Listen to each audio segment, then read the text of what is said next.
શું તમારા પશુનું પણ દૂધ ઓછું થઈ ગયું છે? હવે ગરમી દિવસો આવવાના છે તો ગરમીના દિવસોમાં આમે પણ પશુનું દૂધ કપાઈ જાય છે. પણ કોઈ પશુ છે જે 8-9 લીટર 10 લીટર દૂધ આપતું હોય અને એનું દૂધ ઓછું થઈ ગયું છે, તો હું એક ઘરેલું ઉપાય લઈને આવ્યો છું. કોઈ બજારની દવા લાવવાની નથી, કોઈ પ્રોડક્ટ બજારમાંથી લાવવાની નથી.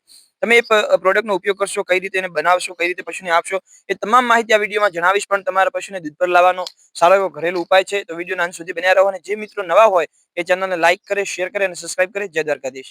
આમ તો દૂધ વધારવાનો દાવો કરતા બજારમાં ઘણા બધા પ્રોડક્ટ આવે છે, જેનો તમે ઉપયોગ કરો તો તમારા પશુના દૂધમાં થોડો ઘણો ફરક પણ પડે છે. પણ એ તમે પ્રોડક્ટ તમે પશુને આપો ત્યાં સુધી એ પશુને દૂધ વધે છે અને તમે આપવાનું બંધ કરો એટલે પાછું ઘટી જાય છે.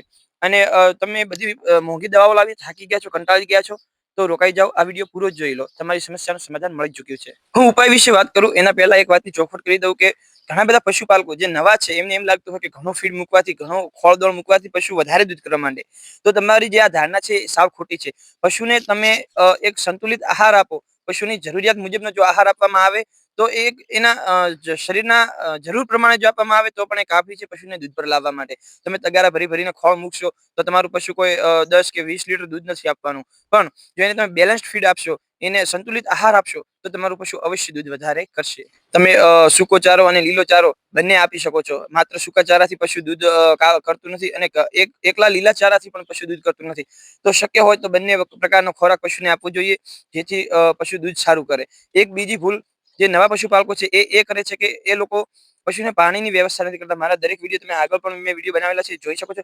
દરેક વિડીયોમાં હું વાત કરું છું કે પશુપાલકોએ પશુને પાણીની પૂરતી વ્યવસ્થા કરવી જોઈએ. કારણ કે શિયાળો, ઉનાળો, ચોમાસું, પશુ જેટલું વધારે પાણી પીશે એટલું એનું દૂધ બનવાની જે પ્રોસેસ છે એમ સારી રહેશે. એના શરીરની જે બધી પ્રક્રિયા છે એ પાણી પર નિર્ભર છે. એટલે પશુને વધુમાં વધુ પાણી પીએ એવી વ્યવસ્થા ઊભી કરવી જોઈએ. એક મહત્વનો ટોપિક એ પણ છે કે પશુપાલક પશુની ખરીદી કરતા સમયે પશુની બ્રીડ પર ધ્યાન આપતો નથી. અને જે નવી શરૂઆત કરી રહ્યા, હું એમની વાત કરી રહ્યો છું, જે નવી શરૂઆત કરવા જઈ રહ્યા છે અથવા જેમણે હમણાં જ કર્યું છે, એ લોકો બ્રીડ પર ધ્યાન આપતા નથી અને સામાન્ય રીતે સસ્તા ભાવમાં અથવા કોઈ પણ જ્યાં ત્યાંથી પશુ ખરીદી લે છે. એક સારા પશુપાલક જોડે તમારે પશુ ખરીદવું જોઈએ, સારી નસલનું પશુ ખરીદવું જોઈએ, સારી બ્રીડનું પશુ ખરીદવું જોઈએ. કારણ કે જેથી એ ગાય તો દૂધ સારું આપે જ, પણ એની જે આવનારી ઓલાદ જે તમે ઘરે ઉછેર કરશો એ પણ સારું દૂધ આપી શકે. એના માટે તમારે સારી નસલની, સારી બ્રીડની ગાયનું ચયન કરવું જોઈએ.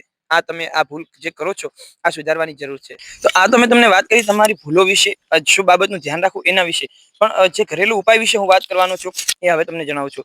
તો વિડીયોને અંત સુધી નિહાળો, જેથી કરીને તમારા પશુનું જો દૂધ કપાત થઈ હોય તો એ પાછું દૂધ પર આવી શકે.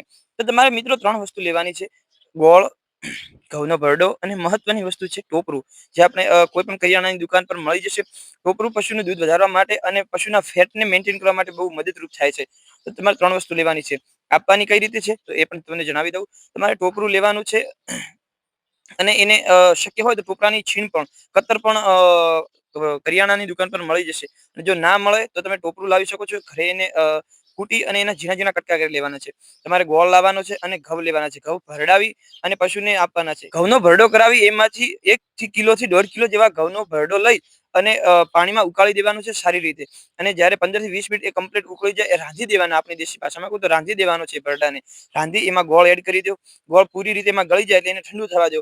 ત્યારબાદ એને સાંજના સમયે ટોપરું એડ કરી અને પશુના ફીડમાં એડ કરી નાખો. તમારા પશુનો જે દૂધનો કપાત થયો છે એ તો રિકવર થશે જ થશે, પણ તમારા પશુના જે ફેટ ઓછા આવતા હશે તો એમાં પણ એ મદદરૂપ થશે. અને જો આ માહિતી તમને જાણવા જોગ લાગી હોય, ઉપયોગી લાગી હોય, તો આપણી ચેનલને લાઈક કરો, શેર કરો અને સબસ્ક્રાઇબ કરો. જય દ્વારકાધીશ.